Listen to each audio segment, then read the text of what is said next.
Well, hi everyone. My name again is Andie, and I'm the Outreach and Education Specialist for Colorado State University's Comet Farm team. This is my usual kind of intro presentation for the Comet tools. So we'll cover the nitty-gritty of carbon sequestration, greenhouse gas emissions related to agriculture, and an introduction to the tools that we've created for conservation planning and greenhouse gas mitigation in agriculture, specifically Comet Farm and Comet Planner. Comet Farm is more complicated than Comet Planner, so I'll dedicate the majority of our time to that.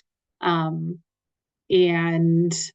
yeah, I want to make sure this is customizable and relevant to you all. So feel free to drop questions in the chat box throughout or unmute and feel free to interrupt me.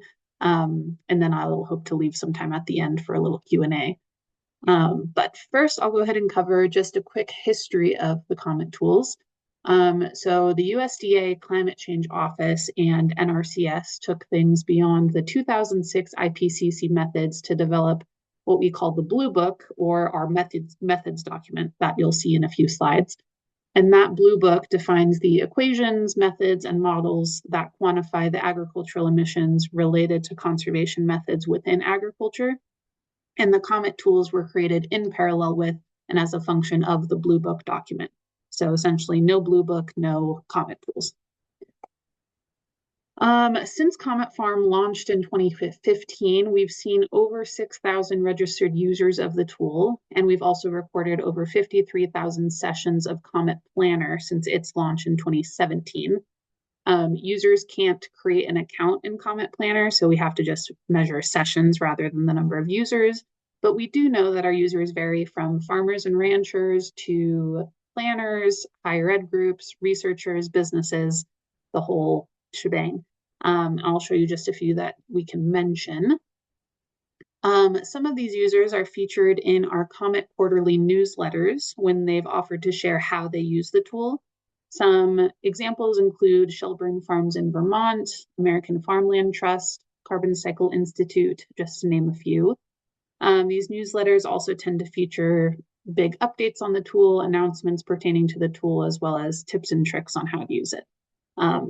And we keep a repository of these old newsletters on our website so that people can access them whenever. As a nexus for greenhouse gas mitigation in agriculture, Comet is used by various federal and state level programs, as well as has been used in the past by private carbon markets such as NORI. A quick note on carbon markets, since it is a question that we get a lot.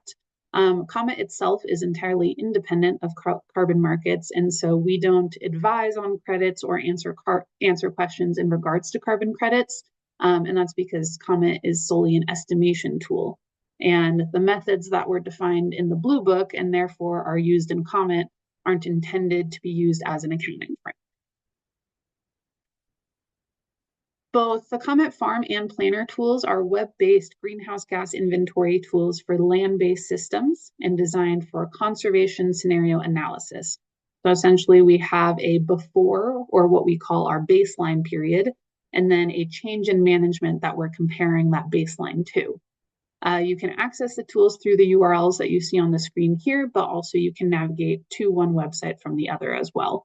In 2017-2018, Comet Planner was created as a simpler tool for regional assessments so you could visualize the general benefits at the regional scale, and that's by county.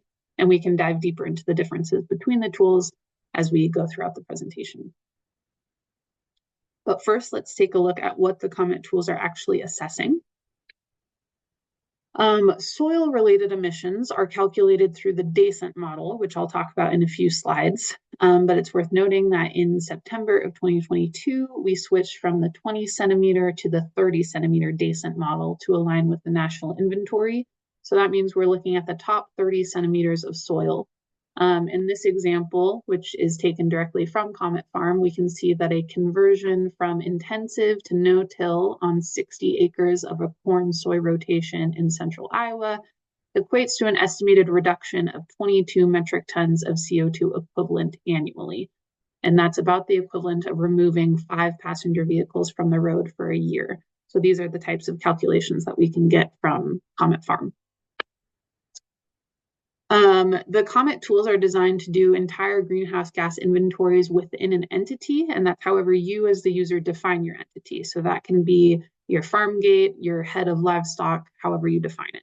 We're not looking at any upstream or downstream emissions. So no manufacturing costs are included, no transportation, fuel-related emissions, things like that. We're also only focused on the 3 main greenhouse gases associated with agriculture, those being carbon dioxide, methane, and nitrous oxide. The infographic that you see on the slide here was created by a colleague of mine, Amy Swan, as an introduction into the 2007 IPCC assessment. And within that diagram, which will come up again later, you can see various sources releasing and sinks taking in each of these gases. And you'll see later that each of the arrows on this infographic will correspond with an output on your Comet Farm report. So keep this infographic in mind. We'll talk about it again later. As mentioned before, the Comet Farm tool is a modeling platform that implements peer-reviewed USDA methods and models. So the Comet tools were developed in parallel with and as a function of the Blue Book document, and that's pictured here on this slide. So it implements a set of computer models that simulate all the greenhouse gas emissions that have been emitted from a defined entity. And that includes things like manure and fertilizer management, burning events, and other management practices. Soil-related greenhouse gas emissions are estimated through the DACENT model that I mentioned previously. And again, that's the 30 centimeter DACENT model. We do also have accounting for animal agriculture, and different livestock have different empirical models associated with them. So we're not using DACENT for those. Instead, that's just empirical methods and models. And the same can be said for forestry and agroforestry, for which we also have modules. Lastly, Comet also has an energy tool to estimate fuel-related emission reductions, but these are not going to be linked to your Comet Farm account, nor to any of your Comet Farm projects. So again, because the Comet tools are not life cycle analysis tools and those upstream and downstream emissions are not included, Comet Energy can be used in conjunction with a Comet Farm project, but they're not going to be directly linked in your account. Again, all these methods are defined in the USDA's quantifying greenhouse gas fluxes in agriculture and forestry, which is available to the public on the USDA website and is on the Comet Farm homepage, so very easily accessible. To break it down even simpler, the tools are built around, again, this term conservation scenario analysis. So Comet Farm gives the user the ability to input farm or field specific historic management practices and baseline data. So again, that baseline refers to anything that you want to compare a new practice to. It's your kind of business as usual, we call it. And then the tool is going to superimpose potential conservation practices that are again defined by you as the user. Those can be things like adjusting your tillage, adding in a cover crop, adjusting your fertilizer. And then the tool will compare the benefits relative to that baseline or your business as usual. Oh, I forgot to, there's the next thing. In Comet Planner, you're still adding that kind of change in management, but you're selecting from a list of NRCS practice standards to compare to a fixed baseline. So you are not defining your baseline, you're just defining the change in management that you're looking at. In Comet Farm, you can compare emissions, looking at what the emissions would be if you continued with your current management versus if you continued with your changed management. Whereas Comet Planner, as the name suggests, is just a planning tool.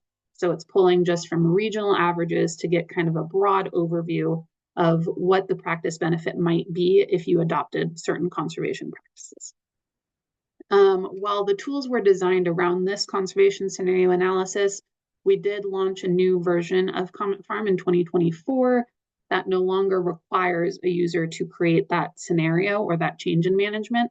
So you can just assess your current management and see kind of what your greenhouse gas inventory looks like. But again, the tool was originally designed for that scenario analysis. So in summary, just to compare the tools, in Comet Farm, users can enter a flexible baseline with exact management. And so you'll get a detailed farm to field specific conservation scenario analysis.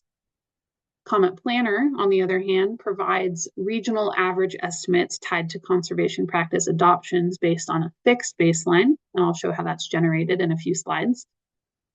So due to the number of details that users need to provide, Comet Farm does require a lot more time investment. And then depending on the size of the project, it can also take a few minutes for that report to load. Comet Planner, on the other hand, only takes about 4 to 5 clicks and it'll generate results on the fly. And again, we'll go into the details again in a few slides. You can download your report on both tools. However, you can only save a project and return to it later in Comet Farm if you've created an account. And then you can access the Comet Farm cropland accounting activity via an API. And I'll go into that a little bit. I don't think it's super relevant here, but I do just like to touch on it. Essentially, the API is valuable if you were looking to assess thousands of acres of land, which would be tedious on the typical Comet Farm user interface. But we on the Comet Farm team don't host trainings on the API. It's just something that if users want to delve into, they can. So now let's look at just a quick bird's eye view of Comet Farm, and then we'll touch on Planner as well. So again, the DACENT model, and this is in the cropland module of Comet Farm, is briefly outlined in the USDA Blue Book, and it's the principal soil carbon and now direct nitrous oxide estimation model in the tool. If anyone's interested, I can provide an introductory paper that I can email out to folks who are interested, but essentially it runs simulations about how crops are grown, how nitrogen and carbon cycle through the soil and the ecosystem. It simulates how specific crops are harvested, how crop residue decomposes, and how carbon fluctuates between different sources and sinks as a result of physical properties of the soil, so things like temperature and moisture. In Comet Farm, we're using the Surgo soil database and the PRISM weather data set to drive the model. And all of this stuff comes from data sets that are developed from peer-reviewed studies going back 170 years, covering over 200 sites. And so it's a really robust model. So looking at Comet Farm, how it works, you as the user would be looking at that top box where it says user interface. Users provide information about specific management practices in your location, and this information is used in combination with historical practice. And that by historical, I mean going back to before 1980, along with that PRISM climate data and Surgo soil data. That's then combined with a number of USDA methods and equations from the Blue Book, and that will drive the DACENT model. This also generates outputs, which are returned to the user as results demonstrated in either tabular or graphical form. So typically during a training, I would do a live demo, a full walkthrough of creating a project from start to finish, which if there's time at the end, I'm happy to toggle around the website, but I just wanted to give a bird's eye view first. Maybe we can go over some Q&A and then if we have time, but I just didn't want to dive too much into the thick of it because we're on a limited schedule here.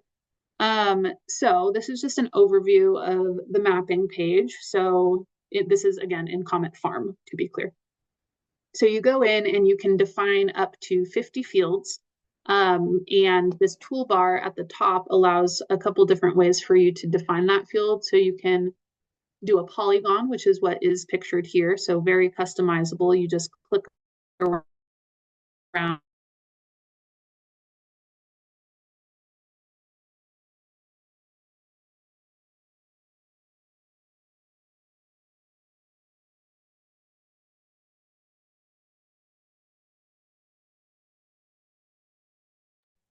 I think we lost Andie, Yeah, or at least on my end. it's on mine too. Andie, are you still there?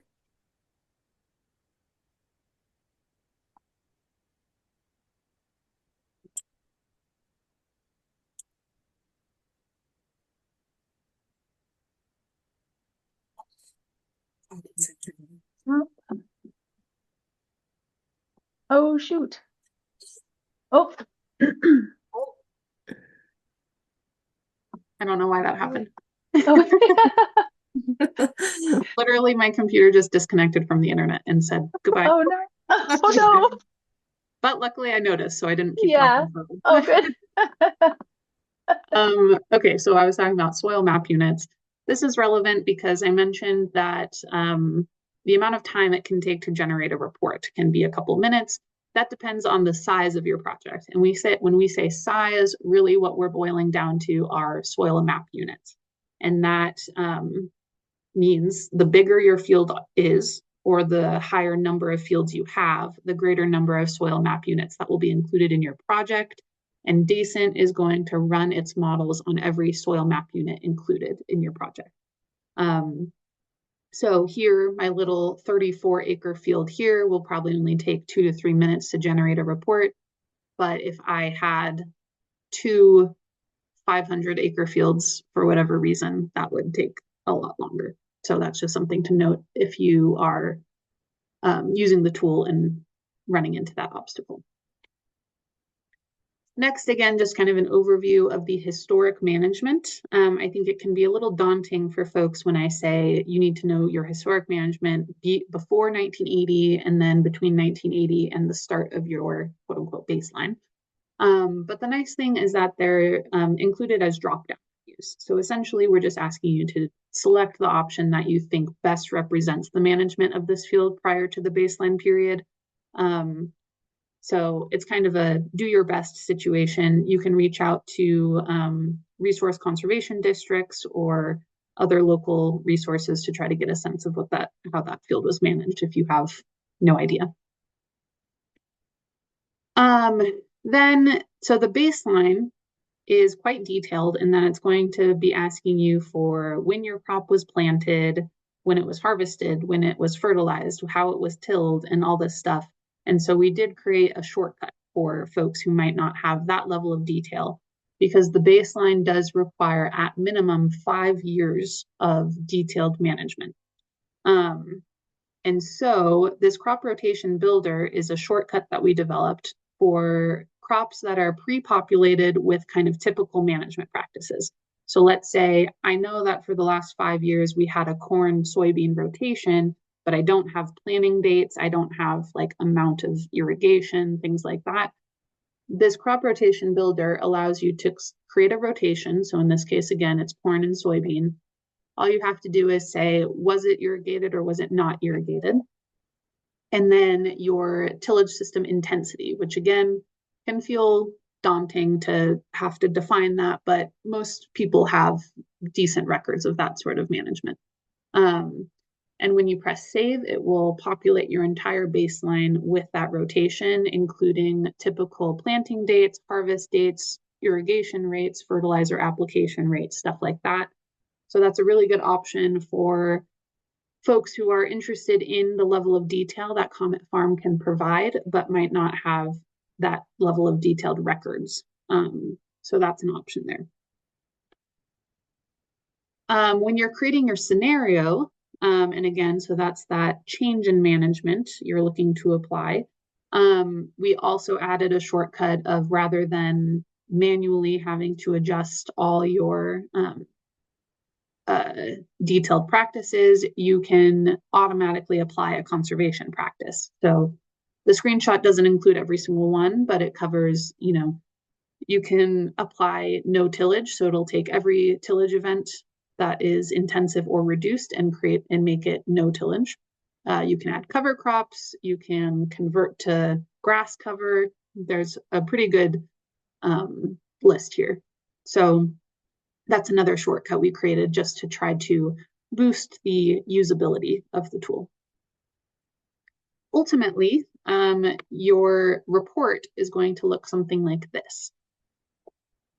So you'll see here at the top, we have baseline, and I'm going to come back to this, but note that these years are 2026 to 2035. And then over here, you have your scenario. And in this case, my scenario was converting to no tillage. And again, we have 2026 to 2035. Going down the left-hand side, you have your source and subsource categories. So we've got carbon, CO2, nitrous oxide, and methane going down the left-hand side. And then your results are returned in terms of average annual metric tons of CO2 equivalent over a 10-year period. So one thing I want to go back to, and again, this is potentially more detail than you need, but when you look at the baseline, you might be thinking, I put in my historic practices, my business as usual for the last 5 years. So why is it showing me 2026 to 2035?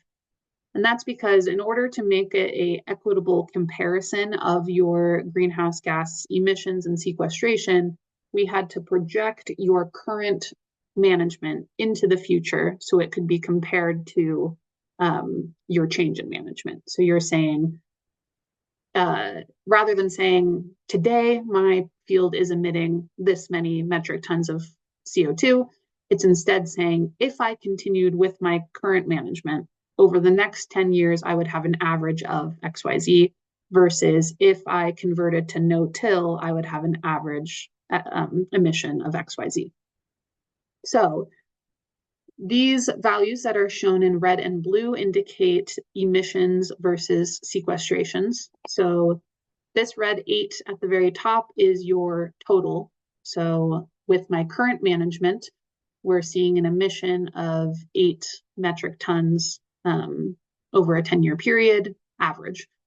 And that is in summary because we're sequestering carbon.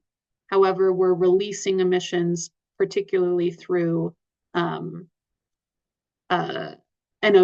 or N2O and CO2. And it's kind of covered here in this, oops. But you can see under here that negative 8.2 becomes negative 14.2 when we convert to no tillage because we're sequestering a greater amount of carbon. And so overall, this change category is telling you what your change in management has done to the overall greenhouse gas inventory. So here, by implementing no tillage, we've reduced our emissions by 8.2. Again, this is kind of nitty gritty and it would make more sense if I were doing it in a live demo, but I wanted to give you a sense of what the report looks like. Really quick, I'm going to skim through this mostly, but this is again just referring back to the API. This is kind of a side door entrance to Comet Farm. It's only available for the cropland accounting tool and it's for large scale analysis. So they'll create an account and then you have 50 free runs per day on the API. And that number of runs, again, pertains to kind of the size of the project and the number of soil map units. If you exceed that 50 per day, then we start charging a small fee to run it on the Google Cloud. We don't host any trainings on the API, but again, it's just for bulk analysis if you're looking to, assess a large landscape that would be tedious on the user interface. The contrast here is that rather than on the user interface clicking through everything in the API, you're uploading an XML. The lines on the XML do correspond with the user interface, so we encourage API users to familiarize themselves with the interface. So you'll input a XML file, and then you'll get an output XML file where, again, the lines do correspond to the report, but it's not quite as user-friendly, in my opinion. So just a quick overview. Andie, The API interface. quick question. Yeah, of course. What kind of users are doing the API work? Yeah, that's a good question. I would say it's primarily researchers, Okay. in my experience. So it's mostly people who, for example, are doing a large scale analysis of, let's say, the effect of grazing on emissions. And so they have these huge swatches of land, and they might even be doing like a nationwide analysis where they're comparing like how grazing can affect that. And so it doesn't make sense to compare, using the interface. And so we have a couple users doing that, similar with like state level government. Sometimes there are inventories that state government entities will be doing that require these kind of bulk analyses. But there's Okay. not really always one type. It's kind of varying. Okay. Yeah. Thank you. So yeah, again, the API and the user interface use the same methods and models. It's just that one requires the XML input and will give you an XML output, and the API is for rapid bulk processing. And we can charge a fee for that, whereas Comet Farm, totally free for everyone, totally open source, to make it nice and accessible. Okay, now we'll pivot slightly and go over Comet Planner briefly, just because I think it's an interesting branch off of Comet Farm. So, as mentioned in the beginning, the idea behind Comet Planner was to create a tool that was simpler, easier to use, and could demonstrate the relative benefits of NRCS conservation practices within a defined region against baseline data. So, unlike Comet Farm, where you have, a pretty extensive amount of information you need to provide, in Comet Planner, all you need is your location, a conservation practice you'd like to assess, and how many acres that's being applied to. Note that your users are not going to see the following two slides when they're interacting with Comet Farm. Or Comet Planner. This is all kind of going on behind the scenes. So to develop Comet Planner, random cropland and grassland points were identified within each of the around 230 different agricultural regions in the country that are defined by the NRCS as Major Land Resource Areas, or MLRAs. Crop rotations for each point were constructed using the USDA NASS cropland data layer, and that goes all the way back to 2008 in every region of the country.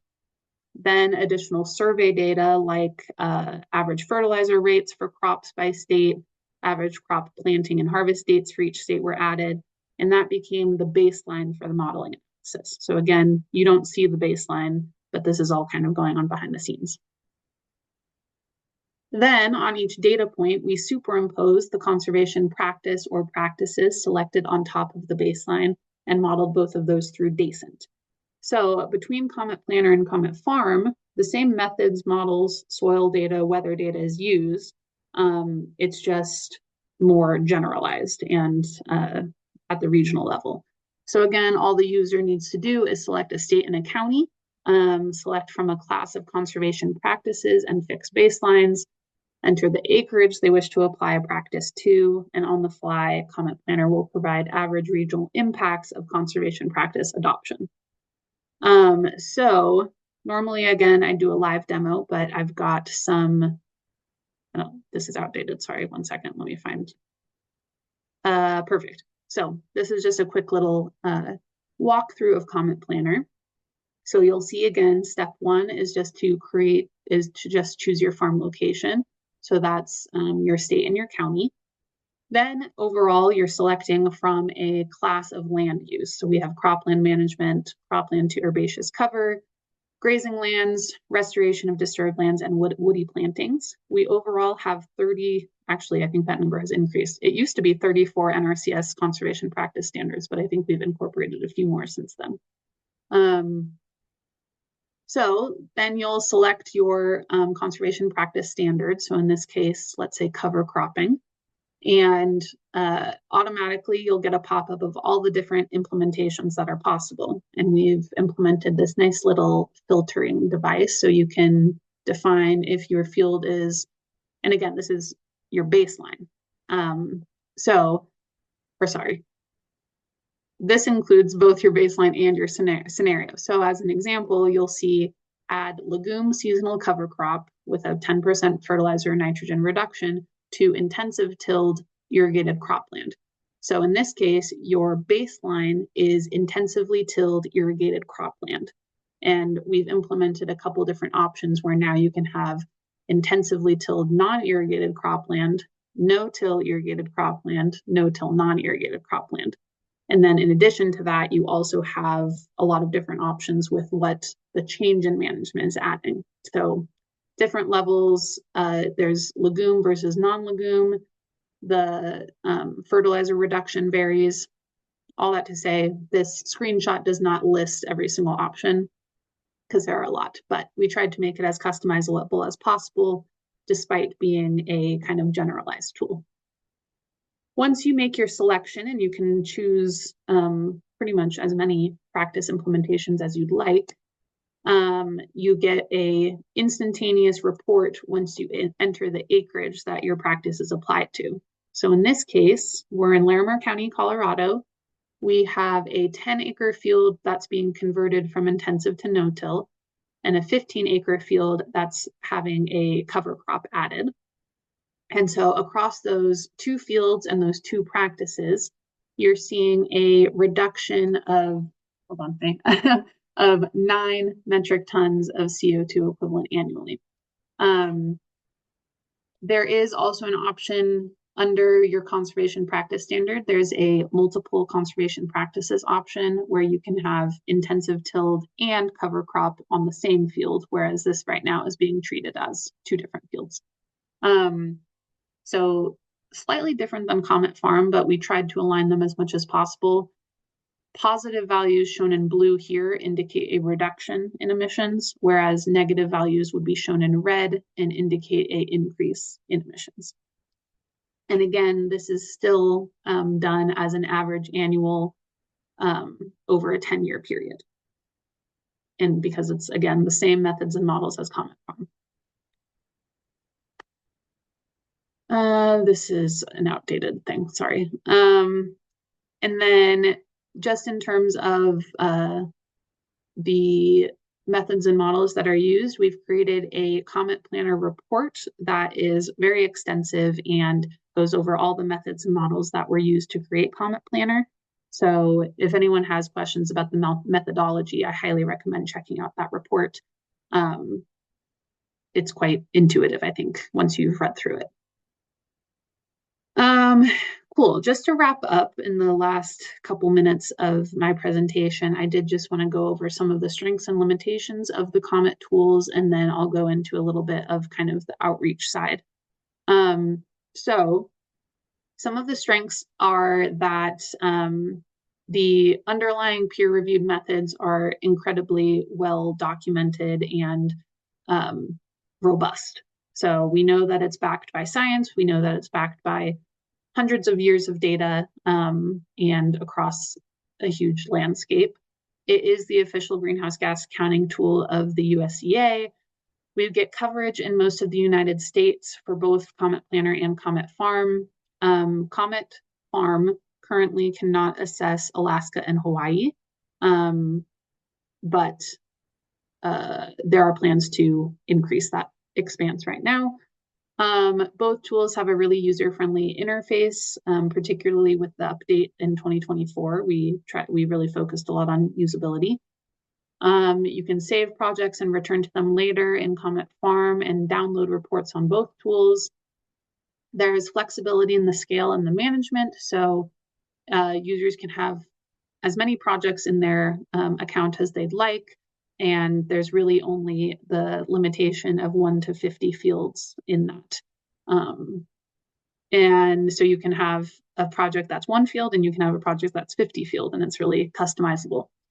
And then our trainings and support for both tools is quite robust as well. As the outreach specialist, I'm able to, get back to users relatively quickly, and we have a pretty strong online presence in terms of our online trainings, our YouTube channel that has recorded trainings, help documentation, which I'll cover on the next slide.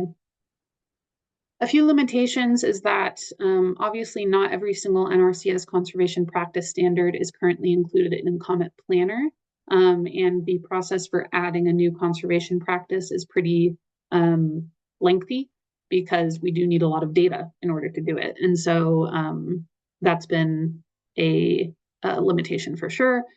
Similarly, the crops that are available for assessment in Comet Farm require them to be parameterized in DACENT. So sometimes folks come to us saying, I want to assess avocados, which are not included in the tool, and they haven't been parameterized in DACENT, so there's not really anything that we can do to support them in that. We do keep a kind of wish list of things that users ask for, because we do our, big updates every couple of years, but that's certainly a limitation. Another limitation, but it's also part of what makes it a effective tool, is that Comet Farm does require 10 years or 5 years of very detailed baseline management, which can be a lot. Again, we do have our workarounds like that crop rotation builder. And it used to be 20 years and now it's only 5, so we'll take it. But yeah, I do think that can be an obstacle for users.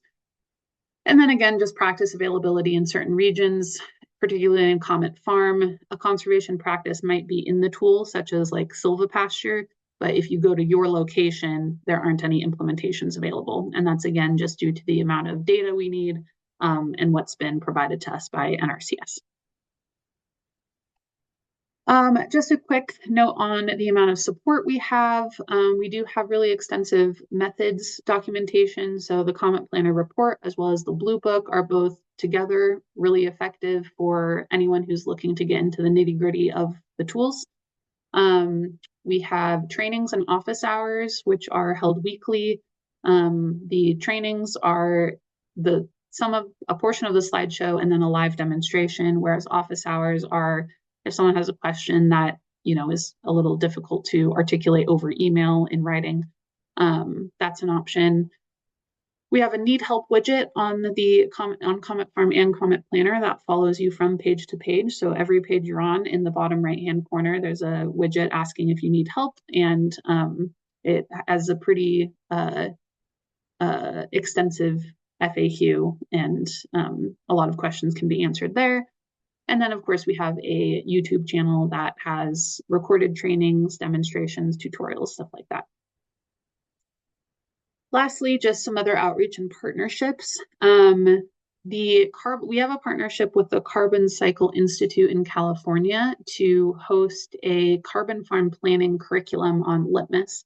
And that platform is all about, carbon farm planning. So carbon farming is a whole farm approach to optimizing your carbon capture on your agricultural land so that you can improve the rate at which carbon dioxide is removed from the atmosphere and stored in the soil or plant material. And so the Carbon Cycle Institute has designed a process to help carbon farm planners conduct an assessment and create a really comprehensive planning framework. And so as part of that process, we help them develop this online curriculum that they can kind of walk through. That is, I think, 4 weeks total to get them. And then there's a module on Comet Farm, which is why we're involved.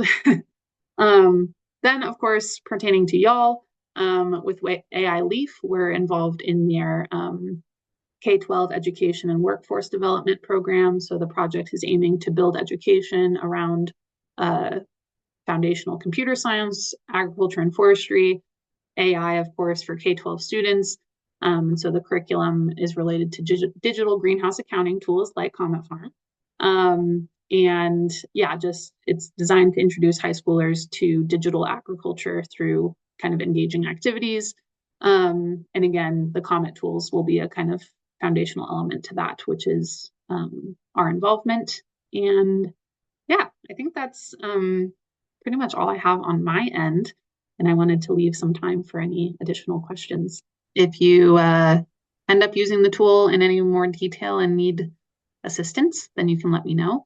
And then again, you can always attend a training if you'd like. But I appreciate everyone's time. And I hope you all have a good weekend.